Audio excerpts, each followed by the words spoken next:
Hello साथीहरु, welcome छ तपाईलाई मेरो ब्लगमा।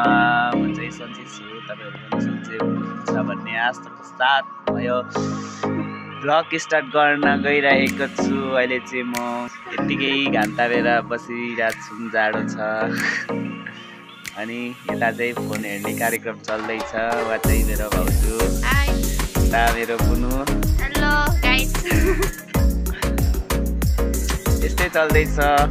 घन्टापो बस्छु गाउँघरको बस्ने मेरो देवरको यस्तै छ है साथीहरु।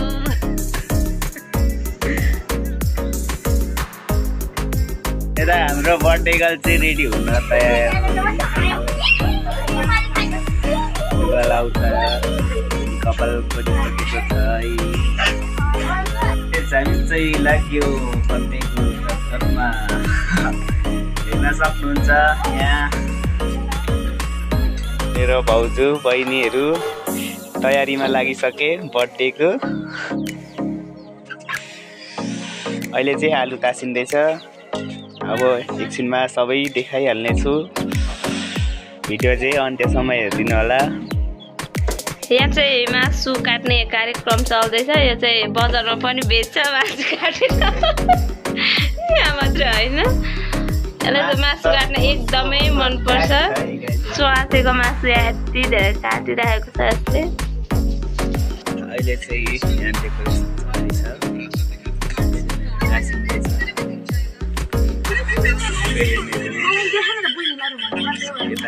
यहाँ बर्थडे वाली चाहिँ यहाँ छ हैन।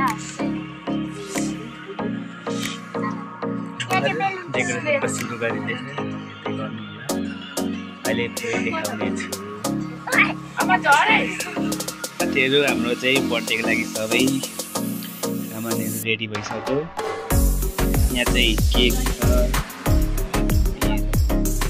यता चाहिँ सुँगुरको मासु, यता टिका, यता चिउराहरू दिउ र यहाँ चाहिँ अचार स्पेसल छ है। अचार चाहिँ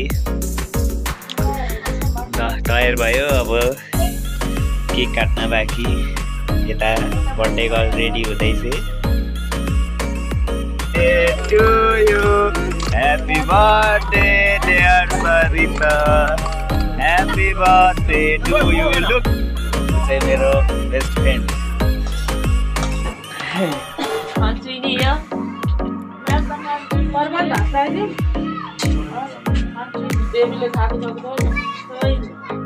नम्बर 1 खन्छु है बर्थडेको पैसा उठेको यति।